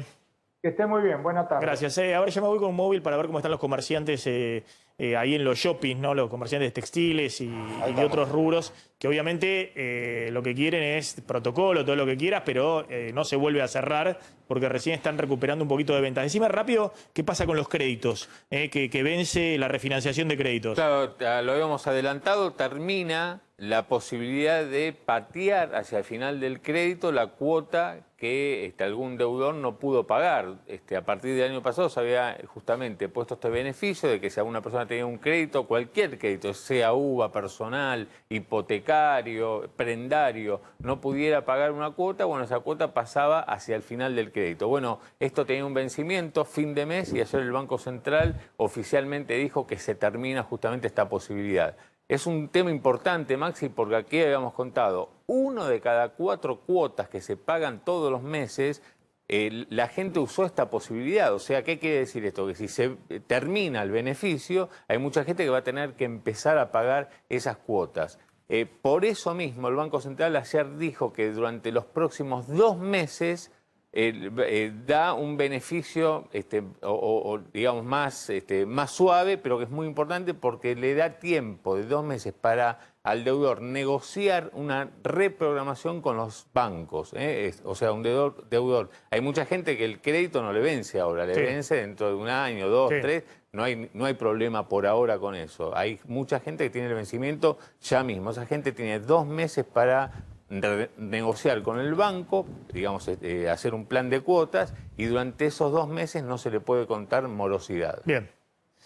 Atención, ya vamos a hablar del cruce entre Macri y el jefe de gabinete, Santiago Cafiero, que salió a contestarle a Macri con el tema de Perón en el medio. Me interesa un poco la declaración de Macri relacionada con Perón, que se afiliaría, dice, a Juntos por el Cambio en el día de hoy. Vamos al móvil, ahí está en el solar de la Abadía, nuestro colega Leo Godoy. Leo, ¿cómo andás? ¿Qué tal, Maxi? Buenas tardes. Bueno, vinimos aquí para Maxi Mediodía para recorrer y saber un poco cómo está la actividad en los shoppings. Recordemos que recién el 14 de octubre pudieron empezar a abrir sus puertas y recibir al público, donde fundamentalmente hay indumentaria, pero también otro tipo de comercio. Maxi, aquí estamos con Pablo Peralta Ramos, que es el gerente del shopping, para que nos hable acerca de las condiciones generales, y después también hay 2 comerciantes que nos van a contar qué pasa en los locales hacia adentro. Así que ya te dejo en contacto con ellos. Hola Maxi, buenas tardes. ¿Qué tal, Pablo? ¿Cómo anda? Bueno, ¿cómo están las ventas? Ustedes reabrieron a fines del año pasado, en diciembre, ¿y cómo vinieron desde entonces las ventas? ¿Se pudo recuperar cierto nivel de ventas? ¿Los locales volvieron a alquilar dentro del shopping? A ver, nosotros abrimos en octubre, días antes del Día de la Madre, con lo cual lo que uno tiene que entender es que ese Día de la Madre se perdió, y después poco a poco, hacia la Navidad, las ventas se fueron recuperando. Hay siempre que entender que los shoppings estamos aforados. ¿Qué quiere decir esto? Que tenemos una capacidad máxima de ingresos que supone un 50% de los ingresos que usualmente teníamos. Y de ese aforo, hoy recién estamos cumpliendo un 50%. O sea que hoy estaríamos en torno al 25% de la cantidad de flujo que teníamos previo a la pandemia. Y esto obviamente se traduce en las ventas. Cuando nosotros hablamos de recuperación, es una recuperación para tratar de estirar y poder llegar a un contexto totalmente recuperado. ¿Se entiende lo que digo?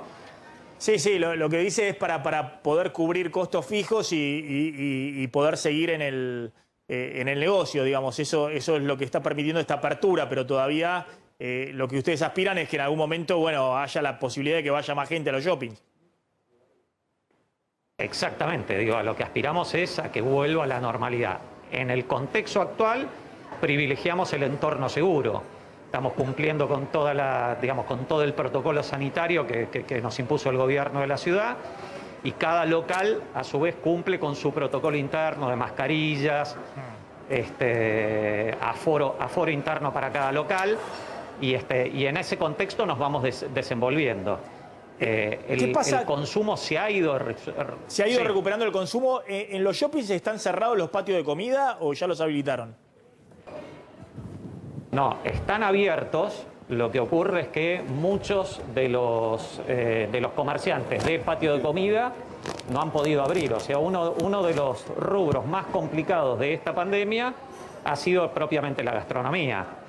Entonces, cuando uno observa los patios de comida en general, o por lo menos los de nuestros shoppings, encuentra que la oferta ha disminuido mucho. Después, con la apertura de las escuelas, hay un poco más de movimiento, pero obviamente la oferta no se condice con lo que teníamos antes de la pandemia. Claro, porque ese sector, ¿no? El patio de comida es uno de los convocantes después para llevar también clientes al resto de los negocios. Y no sé qué pasa ahí en el solar de la Abadía, no recuerdo si había cines, pero en otros shoppings también está el tema. Sí. Había cines en el solar. el otro sector era el tema de cines. Había cines, nosotros tenemos otros shoppings que tienen multiplex de cines. Han abierto recién a principios de marzo, claro, con lo cual todavía no hay números exactos, no te podría pasarte números exactos. Lo que uno tiene es un aforo muy pequeño, ¿no? Están aforados al 30% de su capacidad y con un sistema de separación entre grupos familiares o grupos de amigos que hace que sea un entorno seguro, pero muy disminuido en la cantidad de gente que puede asistir, claro, a cada sala. Claro, la clave acá es para ustedes mantener abierto, digamos, los negocios, porque tampoco están recibiendo la asistencia que recibían el año pasado como ATP, que era, bueno, una asistencia relevante para el pago de salarios. Clave, lo que acaba de decir es clave. Los shoppings cumplen con todos los requisitos respecto de los protocolos y para nosotros es muy importante que se mantengan abiertos, mantener operando, porque esto nos va a permitir llegar al final de este invierno con los locales abiertos y poder aspirar a un contexto más normal. Pero seguro que esto te lo puede explicar mejor. Estamos con dos comerciantes del shopping que pueden explicarte mejor qué es lo que les pasa dentro de sus locales. A ver, si brevemente, dale, poneme a ver alguno brevemente, porque estoy con poco tiempo, tengo varias notas pendientes, pero a ver. ¿Con quién estamos? Ahí estamos acomodando, Maxi. Sí, Leo, bueno, contame con quién vamos a hablar. Son dos comerciantes de indumentaria en este caso, tienen dos locales. Así que bueno, ahí ellos ya te están escuchando, Maxi. Simplemente, ¿cómo están las ventas, no? Porque decíamos, bueno, se va abriendo la actividad y eso va recuperando ventas. Después hay un problema clave de ingresos de la gente, ¿no? Que vienen por debajo de la inflación por cuarto año consecutivo. Pero bueno, ¿cómo están las ventas hoy respecto a lo que era prepandemia? ¿Qué tal, Maxi? Buenas tardes. Y estamos un 30% abajo de la venta del 2019. Estamos con horario restringido, estamos activos, pero bueno, sinceramente es muy difícil hoy sostenerlos también los locales, pero bueno, estamos trabajando. La venta está un 30% abajo de lo que es el 2019. Seguimos con esto, ahora estamos con los horarios reducidos. No hay nada más seguro que venir a comprar también a un shopping. Acá se cumplen todos los protocolos, no existe aglomeramiento de gente. Tenemos que aprender de todo lo que no hemos vivido el año con los errores anteriores. No podemos volver a un asentamiento de nuevo y bueno, estamos haciendo fuerza para que entiendan que no hay nada más seguro que venir a comprar un shopping. Bien, ¿querés contarme vos que tenés un local de...? ¿Cómo te va? Mira, tenemos dos locales de chicos y un local multimarca también de hombre y mujer, acá dentro del shopping. ¿Y cómo están en este momento? Como decía recién acá mi compañero, te digo, sí, las ventas están muy duras dentro de los shopping, te diría que mucho más que en la calle. Siendo que creo que hay un tema de publicidad generada el año pasado que hicieron que los shopping abrieran tan tarde cuando los comercios ya habían abierto desde mayo. La verdad que está difícil, creo que el esfuerzo que hacen todos los shoppings en la Argentina por sostenerse en pie, tratando de pasar la pandemia, es muy grande. Todos los que estamos adentro de los shopping también estamos apoyando. Nadie ve de este negocio hoy algo rentable, sino lo que estamos tratando de ver es cómo pasamos, digamos, la pandemia, que la gente termine inmune al virus y que los negocios estén abiertos. Así que peleándola, como decía recién mi compañero. Bien, les agradezco a los dos. Gracias a Pablo también, Leo Godoy, muy amable. Ahí estamos mostrando algunas realidades de cómo están distintos sectores comerciales. Vamos a ver si el lunes podemos ir ahí a Corrientes, podemos ir ahí a Flores. Uno de cada 4 locales de los shopping, según el INDEC, cerró con la pandemia. Uno de cada 4 cerró. Ventas, como decía recién el señor, 31% abajo respecto a enero de año pasado. Y además todo el tema de los alquileres, de la renegociación de los alquileres y demás, que es un problema en general de todos los locales comerciales.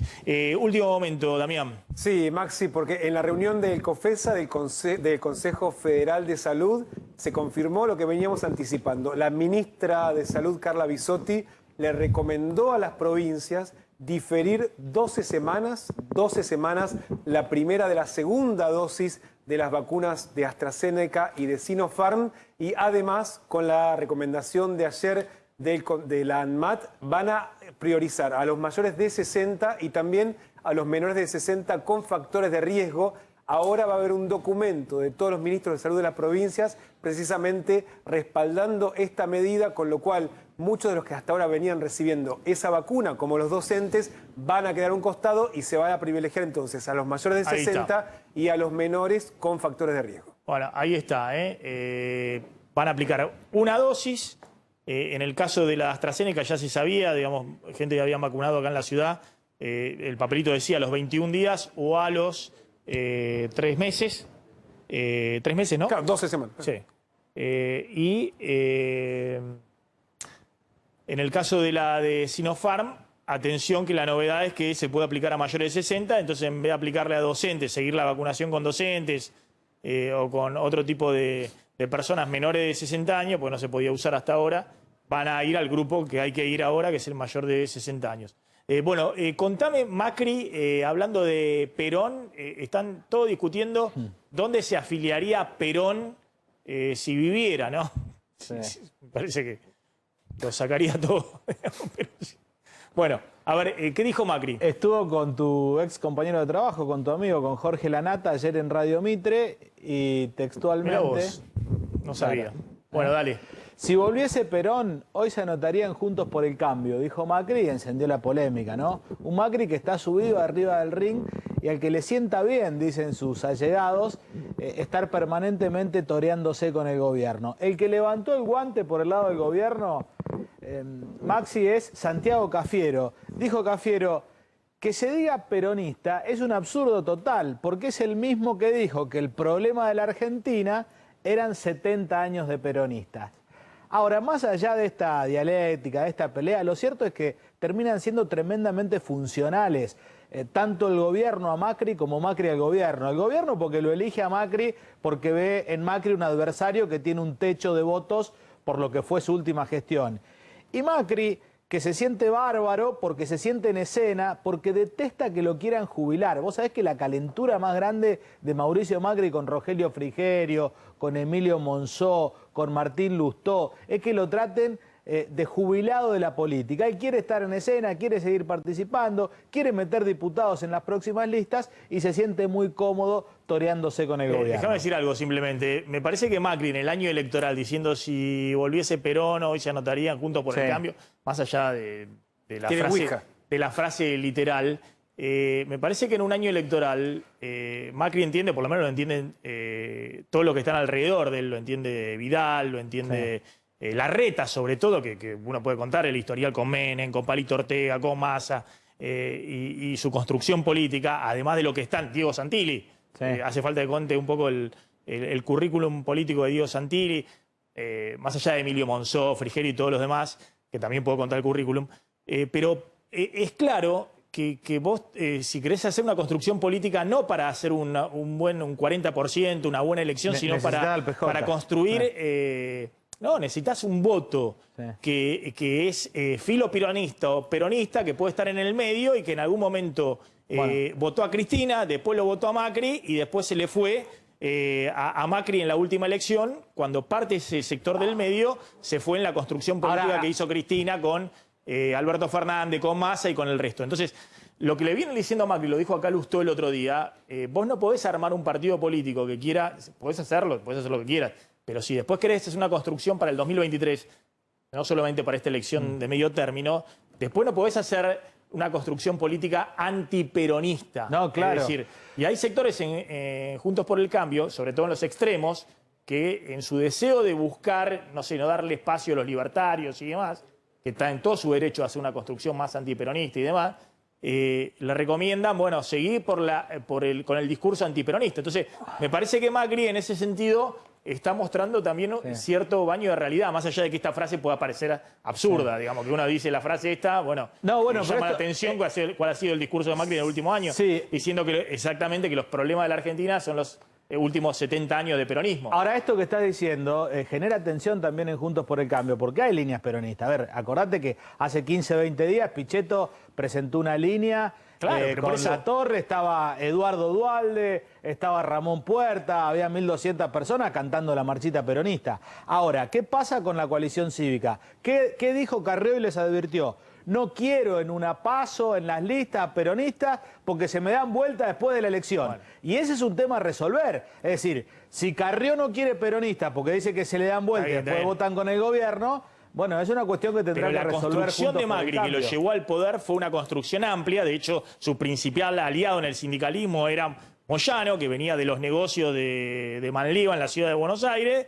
Y esa, de hecho, puso en la lista de Juntos por el Cambio, de Cambiemos, puso diputados Moyano en el 2015. Era una construcción más amplia. Después le gustó este tema del antiperonismo, porque le cerró una base muy fuerte del 40%, pero después si haces una construcción de poder como la que quiere hacer la Reta u otros sectores de Juntos por el Cambio, no podés hacer una construcción antiperonista. Me parece que lo que está tratando de hacer... Por ahí no, por ahí agarró y mandó cualquiera, mandó una frase... pero es claro lo que piensan Lustó, lo que piensa la Reta, lo que piensan otros integrantes. Y además Pichetto, ¿no? Que está construyendo, como vos decías, un sector peronista dentro de Juntos por el Cambio. Pichetto que ha sido menemista, dualdista, kirchnerista, cristinista y ahora macrista. Vamos a Roma, porque atención, lo que está pasando en Roma, ahí podemos hablar con Giulia De Luca, que es periodista, está en este momento ahí en Roma, donde leí mal o está nuevamente en un confinamiento. Giulia, ¿qué tal? ¿Cómo estás? Hola, buenas tardes, ¿cómo están? Bien, Giulia, contanos qué está pasando. ¿Están volviendo a ciertas restricciones? ¿Un nuevo confinamiento en Roma?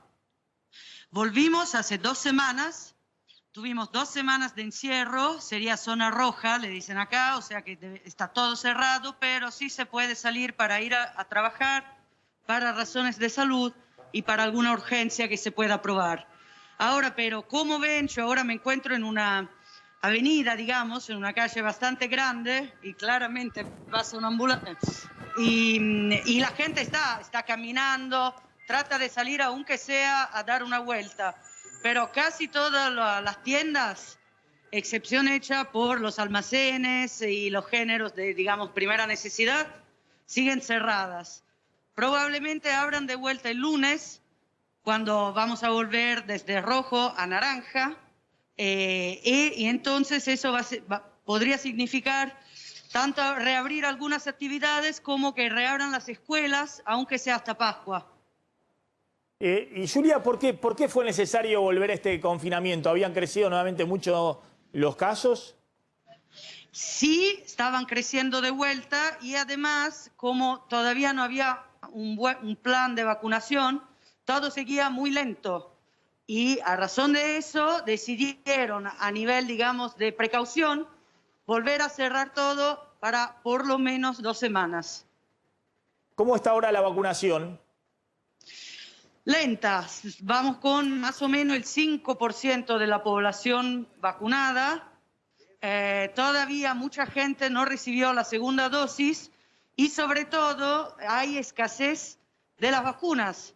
O sea, las dosis que nos mandaron según las provincias, pero se suministraron. El punto es que nos llegan las nuevas. Claro. Y en ese punto hay todo un problema a nivel europeo que también le dicen geopolítica de las vacunas. ¿Por qué? Porque algunas vacunas sí se compran, otras no. Todavía no tenemos la vacuna rusa, no tenemos la china.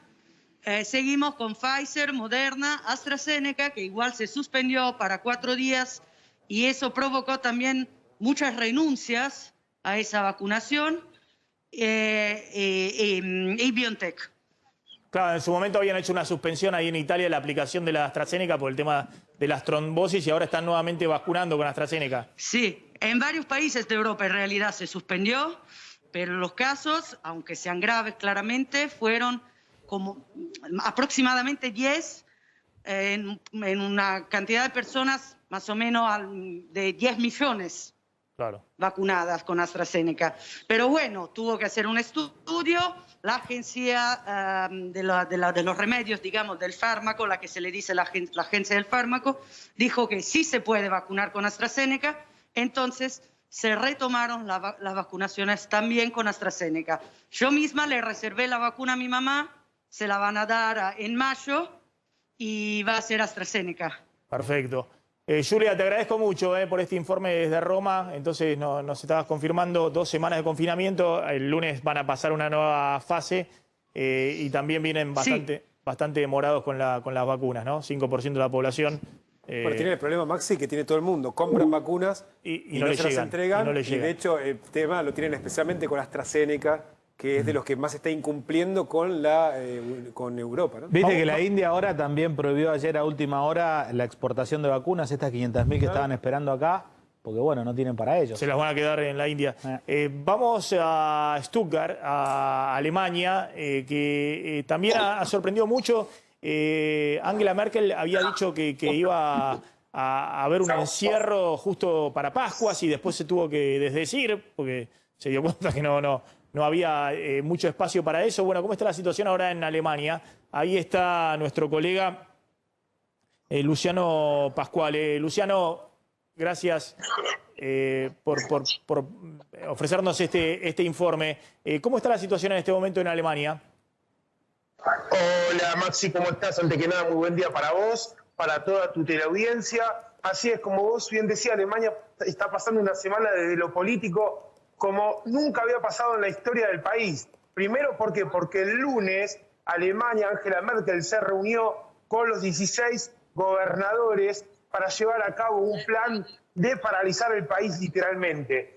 Duró esa reunión como nunca, 14 horas estuvieron debatiendo con interrupciones, con cambios de opiniones. Bueno, Angela Merkel dijo, yo a la que decide soy yo. Y bueno, el martes, en conferencia de prensa, Angela Merkel había anunciado que el país a partir del 1 de abril, o sea, cuando comienza la Semana Santa, el Jueves Santo, hasta el lunes 5 de abril, que el país se paralice literalmente. ¿Qué pasó? El martes, el día siguiente, Angela Merkel se dio cuenta, nuevamente reunión previa con los gobernadores, esta vez por Zoom, que las medidas no podían llevarse a cabo porque eran medidas que necesitan tiempo. Entonces Angela Merkel en frío se dio cuenta y pidió en una conferencia que no duró más de 40 minutos perdón al pueblo alemán, algo histórico que nunca había pasado.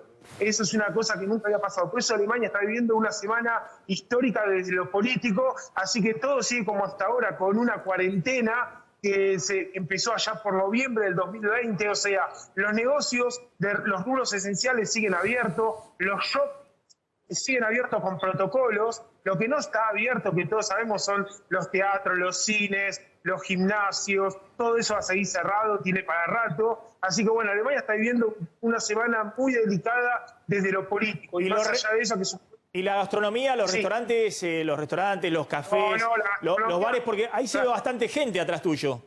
Sí, lo que te voy a girar la cámara para que veas. Yo me encuentro en la arteria principal de Stuttgart, lo que se llama la Königstraße, la peatonal. König quiere decir rey, bueno, el rey de las calles. Te voy a girar la cámara para que veas. Hoy es viernes, han salido unos días primaverales, aquí ya empezó la primavera. Hay mucho movimiento de jóvenes. Ahí se ve mucha gente. Está lloviendo. Vos prestá atención, Maxi, el 90% usa máscara, pero hay muchos que no, y esto es lo que quiere evitar Angela Merkel, o lo que quería evitar Angela Merkel llevando a cabo esa cuarentena estricta a partir del 1 de abril hasta el 5, que esto no pase, que no se vea tanta gente en las calles, como vos estás viendo ahora. Por eso se están disparando los números y se van a seguir disparando, porque la gente, ni bien hagan estos días primaverales, sale, se relaja, muchos no usan máscaras, y hace que los números estén disparando, y a eso hay que sumarle la nueva cepa que llegó a Alemania del Reino Unido, que es mucho más contagiosa, y precisamente entre los jóvenes. Entonces, Alemania está viviendo, ya estamos en la tercera ola, está viviendo momentos muy críticos en ese sentido. ¿Cómo está la vacunación, Luciano? La vacunación viene muy lento, solamente el 4% de la población alemana se han vacunado. Se puede decir, el 8% recibió la primera dosis, solo el 3% la segunda dosis. Como yo escuchaba antes de salir al aire, decía la colega, hubo problema con la vacuna AstraZeneca porque tuvo mucho rechazo por las supuestas contraindicaciones que se detectaron en pacientes, ¿no? Por eso se hizo una pausa, se detectó que se podía seguir vacunando y bueno, ahora comenzó de vuelta a Alemania a vacunar con la vacuna AstraZeneca. Como puede ver, la gente se sienta a comer en los bancos de los espacios públicos porque la gastronomía está cerrada, permite nada más que comida para llevar. Y bueno, así está hasta Alemania, digamos. Se vienen momentos, peces muy duros. Hasta que no se logre esa inmunidad de rebaño, esto va a seguir. Y bueno, la mayoría de la gente tiene que entender que se tienen que vacunar y hay que tomar medidas. El tema son los jóvenes. Los jóvenes son los que ponen en jaque al resto de la población. Está claro. Luciano, muchas gracias. Completísimo el informe de Luciano Pasquale, desde ahí de Stuttgart, en Alemania. Muy interesante. Pero también, fíjense, ¿no? Más allá de que pidió disculpas a Angela Merkel, que dice, se equivocó, pensé que podía cerrar todo, paralizar el país. Están con solo comercios esenciales, ¿no? Está cerrado la gastronomía, los bares, los cines, los teatros, todo eso, los gimnasios. Pero bueno, fíjense, si en Alemania, que hay un respeto, digamos, a la autoridad muy grande y demás, están subiendo los casos y no pueden volver a cerrar el país, cuarentena, cierre total y demás, tiene que pedir disculpas a Angela Merkel, imagínense que en el resto del mundo, empezando por la Argentina, tampoco hay mucho margen para eso. Por eso es muy importante tratar, bueno, de que con estas medidas de controles del regreso de argentinos al país, más los cuidados que siempre decimos, se trate de controlar algo de esta segunda ola, porque, bueno, si no la situación se va a poner difícil ante la imposibilidad. Y además Alemania es uno de los países que más ayuda económica le dio a los sectores que cerraban. Acá hemos hablado con comerciantes alemanes, con dueños de restaurantes y demás, que les pagaban todo. 3 meses le pagaban todo. No solamente los salarios con un seguro de desempleo muy fuerte de las personas que quedaban sin trabajo, sino también la luz, el gas, absolutamente todo, y aún así no pueden volver a cerrar todo y hacer un confinamiento duro. Vamos a la tanda, cuando volvamos vamos a hablar del tema de alquileres que está pasando, también los aumentos de tarifas de luz que se vienen, de servicios públicos, de gas también. En la provincia de Buenos Aires ya anunció Kicillof también qué va a pasar con esas tarifas, y voy a contar los verdaderos datos de la desocupación. Dio los números ayer el INDEC a la tarde. Voy a contar los verdaderos números de la desocupación y por qué el INDEC mostró nada más que la punta del iceberg de lo que realmente está sucediendo en la Argentina. Tanda, ya volvemos. Bueno, a ver, tenemos tiempo para mostrar esto, la verdad de los datos que publicó el INDEC. El INDEC muestra estos datos de desocupación. En la Argentina la desocupación en el último trimestre del año pasado está en 11%, ¿no? Y que llegó en el segundo trimestre del año pasado, abril, mayo, junio, en el peor momento de la pandemia, al 13%, ¿no?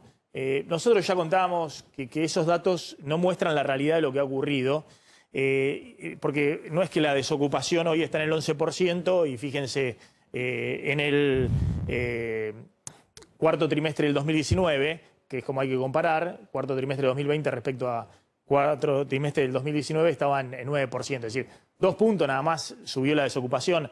No, lo que ha sucedido en la Argentina, y lo venimos contando, es que se perdieron 4 millones de puestos de trabajo entre abril y mayo del año pasado, en el peor momento de la pandemia, cuando hubo la cuarentena total.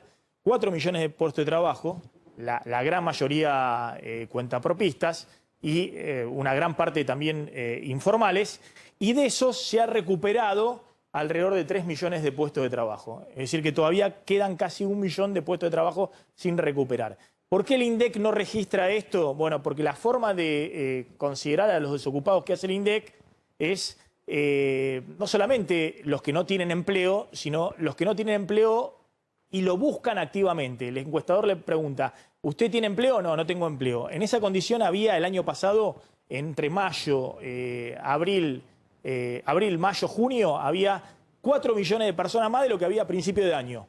Es decir, de golpe explotó 4 millones de personas que antes tenían empleo y que cuando ahora pasaba el encuestador le decía, no tengo empleo. Y el INDEC no los contabiliza directamente a esos 4 millones, todo como desocupado, porque después la otra pregunta era, en la última semana, ¿buscó activamente trabajo? No busqué. ¿Y cómo iba a buscar si estaba toda cerrada la economía? Si estaba la cuarentena total. y por eso la desocupación, aún en el peor momento, había saltado solo al 13% y hoy está en el 11%. Si uno ajusta, dame el otro gráfico, si uno ajusta simplemente por los que no tienen empleo respecto a lo que había antes y consideramos la misma tasa de actividad que había antes de la pandemia, es decir, vemos lo que había empleados antes de la pandemia, vemos qué pasó con la pandemia, que estalló los que quedaron sin empleo, y vemos lo que está pasando ahora. Bueno, lo que vemos es esto, que la desocupación, fíjense que estaba alrededor del 10% antes de la pandemia, primer trimestre del año pasado, saltó al 29% si uno considera como desocupados a todos los que se quedaron sin empleo. Hubo casi, saltamos de 2 millones de personas que había desocupadas a casi 6 millones de personas que quedaron sin empleo. Ahora, el INDEC no los considera todos los que se quedaron sin empleo desocupados, porque solo considera los que le respondían, bueno, ¿y usted estuvo buscando activamente trabajo? Como la mayoría no respondía a eso, decía, no estuve buscando, usted no es un desocupado, es un inactivo. Por eso la tasa de desocupación del INDEC en el segundo trimestre del año pasado, en vez de dar 29%, dio 13%.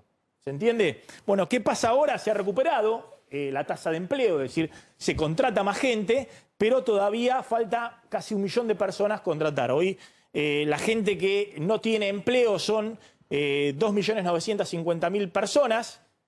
Insisto, el INDEC no los registra a todos estos 2 millones, casi 3 millones de personas como desocupados, registra solo 2 millones como desocupados, al resto los considera inactivos.